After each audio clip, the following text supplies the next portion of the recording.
center. I also work in building control systems.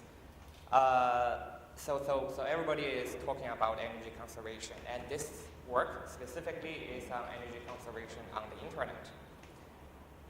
So where are the energy consumed in the internet? Okay, so Cisco CRS-1 router consumes 1 megawatts power, and which is 10,000 times more than a PC, and there are 5,000 deployed by 2010, and I believe this number is increasing. So the routers consumes lots and lots of energy. So where is the state of the art? We're certainly not the first one doing this. Okay. Broadly speaking, I think we can classify the past works into 3 categories. This is only our opinion. There are much more works in this domain. So the first is on saving energy in routers, specifically each individual routers, and there are many new designs in TCAM, which is a key energy consumer of a router. And the second class, finding good passes, finding greener passes, so internet routing. And there are also work in upper layer protocols, finding energy efficient TCP, which finally will translate to the energy conservation in routers as well. Our work is here, finding better passes, so can be broadly classified into this category. Then what's our observation? So for all pass approaches, they turn off routers or can turn off network devices. From Dijkstra point of view, okay, the topology is pruned, custom nodes, custom links. And then the routing is done on the residue topology. Okay, so they differs at how you cut the nodes to achieve maximized energy conservation. Our observation is that different traffic volume can result in different energy consumption. So that from Dijkstra point of view, we don't need to cut the topology. Okay, by diverting different traffic volumes on different links, we can save energy. How can this happen? 2 technologies. One is trunking, okay, standardized as IEEE 802.1ax. This means a logical link, from Dijkstra point of view, one logical link. Only one link, but actually composed of 4 multiple physical links.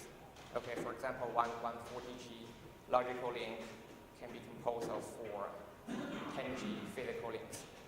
And there's another one, adaptive link rate. It's an Ethernet technology that the power consumption also is dynamic according to the traffic loads.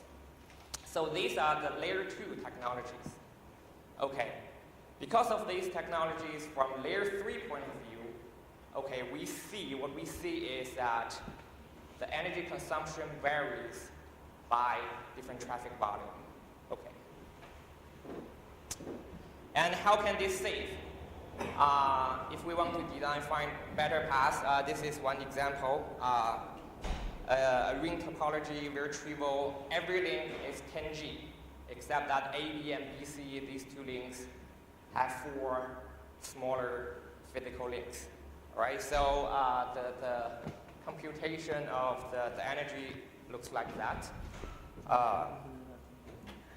And if you believe me, if we do shortest path routing, we will result in an energy consumption of this amount. And if we divert the traffic, okay, I think I have the pointer here. So if we divert the traffic of this shortest path from AC, okay, this is the shortest path. If we remove this shortest path but use a path AEDC, okay, this one. Basically, I say that we can improve 25.7% in this simple example. The reason is that actually one traffic flow, okay, is removed from this path to this path so that we can turn off one physical link here. But from the logical point of view, I say again, this is still one link, right? This is still one link. So this is where the fading comes from. Then this is an observation. How do we do that? Okay, we need a systematic study. The first is we need a power model, okay, to fit in. We need the input so that the input parameters for the algorithm, the routing algorithms to compute for a better path. So we need a power model and validation, and then we discuss solutions and evaluations. So the power model, we model both trunk link and non-trunk link. Okay, we follow standard. And apart from that, router energy consumption, there are 3 different kinds. This one is not as, there are many previous studies. OS control plane is constant to the traffic. Packet lookup, this is linear, and line card, CPU, this is super linear to the traffic.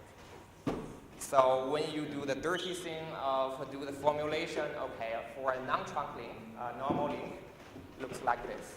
Right? I'm not going into the details of each parameter, because this part is we can find from the references. Okay, for the trunk link, 802.1ax, this is our work. Basically, we just follow the standard and do the modeling. Okay. Then validation. Okay, what does those ugly formulas looks like? So we do an experiment on a commercial router.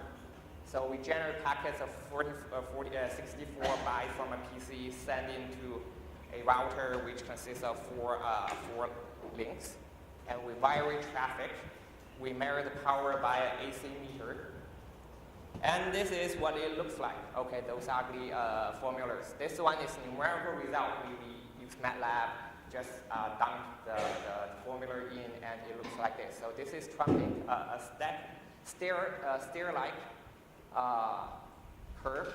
Okay, this one is non-trunk link, so a little bit higher than a linear function. Okay, this is our experiment, so which actually confirm that our modeling is actually quite accurate.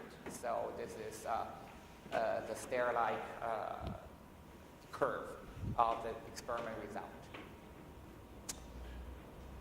Okay, so we have the power model, then we have the input for our algorithms, then how do we design algorithms? From the very plain text, what we want to do is to, very simple, minimize the total energy of the network. And we need all traffic to be delivered. We can have a set of QoS constraints, path stretch, but these are optional. Okay, our focus is here. We want to know where the complexity comes from, how big is the energy saving, and then probably in the future we do all these. So approach one, approach one is for each source and destination pair, we find the greenest path. Okay, because we have the power function. So using that as weight, we find the greenest path for each SD pair. This doesn't work. Neither minimize the total energy nor work. It creates loops. So this is the first solution approach. We killed it. Second solution approach, kind of centralized version that minimize energy subject to source destination pairs, a path delivery requirement, some QoS, path stretch cannot be too long, this kind of thing. Okay. We haven't looked into that. I think this must be this should be an NP problem, and we can, if we go into this direction, we solve approximation algorithm, develop. And to implement this, we can use MPLS. Okay, if we choose this approach, we can use MPLS to construct tunnels. So this is another approach. Okay. The third one is that a distributed version, so that we want that each node compute the path like Dijkstra.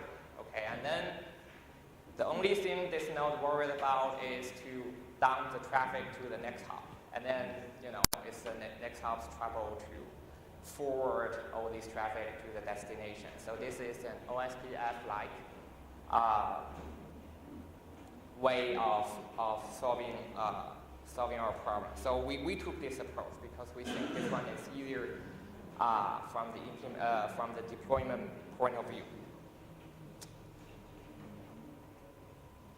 And the issues related to this approach is you don't have a centralized solution, then you have loops. Okay, different nodes compute and may have different views. It's not always as lucky as Dexter that everybody can compute accurately.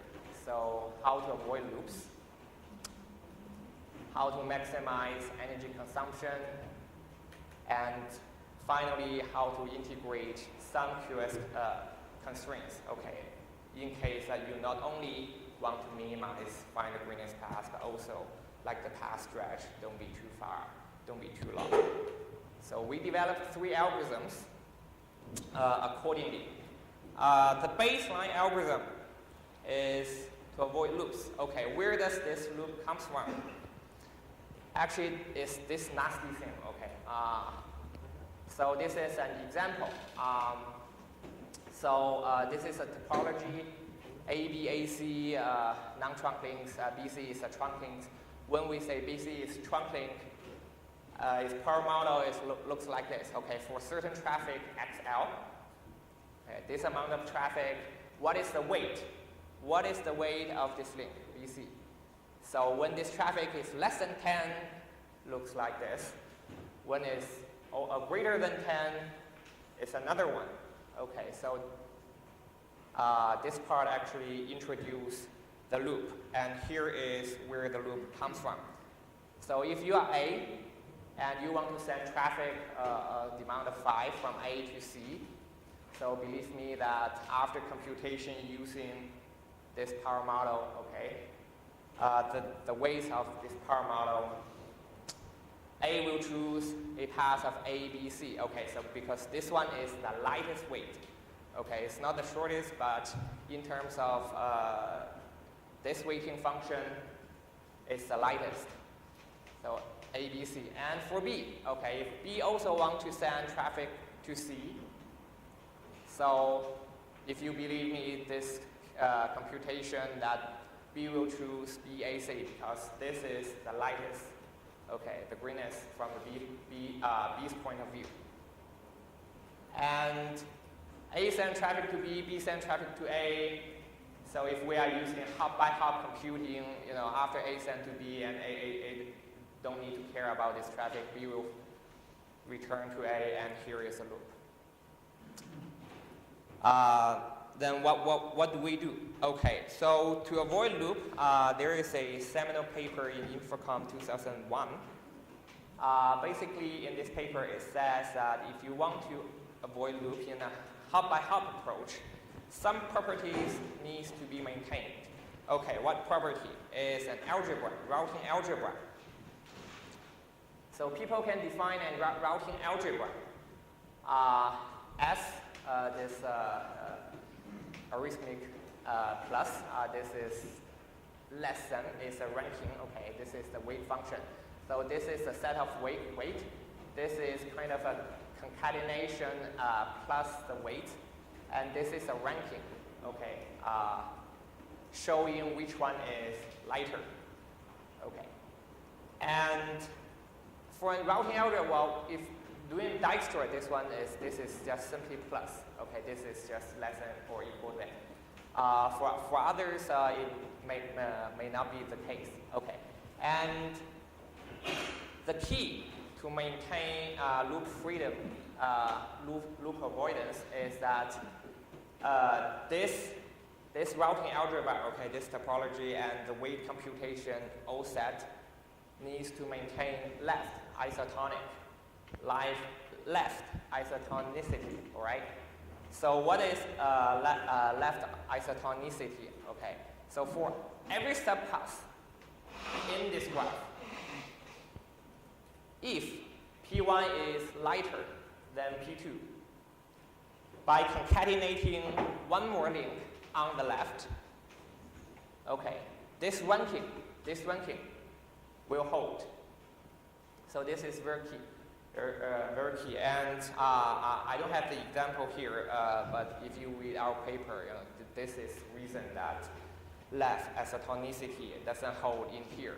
When you add one more link, the ranking of the lighter path changes. Then how to do the algorithm design? Okay, the first step is develop some link path weight property that is left isotonic. And then apply Dijkstra, okay, and log in algorithm, very fast algorithm to it. So how is our weight defined? We cannot immediately use, so the weight is the power function, okay, that we just modeled. So this is the power function that we just modeled. If we use this weight, it will lead to loops. So we need to modify a little bit. So this is still the power function, okay, but inside it, okay, we do something like this. This one is very detailed in this paper. So this is some kind of initial traffic. This is a constant, and this is the hop number between this node to the destination. So if we put the traffic volume here and we sum them up, so this is the weight of this path. We prove that, okay, if we define weight like this, and the routing algebra, okay, generated by this weight is left isotonic. The key is holding the destination firm and then increase, because it's left isotonic, it increases hop by hop. So this is how the weight, the reason that life isotonicity can be maintained, holding the destination and increase the path length. And we develop an algorithm for this, just Dijkstra algorithm and log n. So this is our baseline. We first avoid loop. We have two other algorithms by looking into the details of how we can save more energy. Okay, especially we take special care on the trunk things. But of course, we still maintain loop avoidance. So I'm not going to the details of these two algorithms.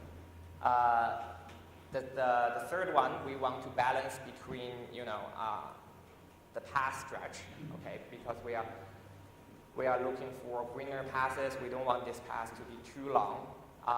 In our experiment, we find that actually the path stretch comes from the very short passes. So we keep an eye on it and develop this algorithm 3. So basically, we have 3 algorithms in this paper, progressively. Okay, we evaluate our algorithm setup. We use White, topology generator, CERNET, China Education and Research Network, which is the real one, and this is also another real-world network. So this is the topology traffic we generate using a well-defined model, and we use the real traffic traces for this real network. So this is set up. Comparison, okay. How to compare? So we evaluate by using power saving ratio, is that how much we can save as compared to the shortest path route. Okay, so this is ours. The difference between, of course, we are we are less than the shortest path, and divided by the power needed for shortest path routing. So how much power that we can save as against to the shortest path. Also compare with some other algorithms. Okay, a few simulation results that it's interesting. The very fundamental one is the average link utilization ratio. Okay, so I've done green for some time, and the key we feel that is whether you have redundancy. Okay, so if every link is 100% of utilization, and every router is 100% of utilization, and well, then there's not much that you can do. So this one is very key factor, okay, depends on the link utilization ratio. If the link utilization ratio is high, then saving will drop. Second one, okay, how many trunk links are there? Okay, in today's internet, this trunk link is not that widely deployed. What we heard is this one is this technology, layer 2 technology, is increasing, and this affects a lot. So depends on how many links. Okay, we randomly set links to be a trunk link, and the more trunk links we have, the more rooms that we can save energy. The third one, okay, path stretch. Okay, we want short paths. We want shortest paths as well. So, but to our surprise, actually our path stretch is quite small. It's very small. Only this one. We have 3 algorithms. One is a baseline algorithm. One is we try to maximize energy saving, and the other one is in between for the energy saving. And this one, we specially consider path stretch, which is less than 1.05. It's quite, the path stretch is quite small. Okay, as a summary, so we observe that the traffic, we don't need to cut for the topology, Dijkstra topology, we don't need to cut nodes and links. Different traffic can lead to different energy consumption, and we need a power model, otherwise how can we compute the weight? So we need a power model and validate it with experiments. We develop a hub-by-hub approach. If we choose a centralized approach and using MPLS to compute, I think probably we can save more. But if our grand direction is to find a hub-by-hub approach, then this is it. And also a set of algorithms, 3 algorithms, and show that we can save energy a lot. And this is it.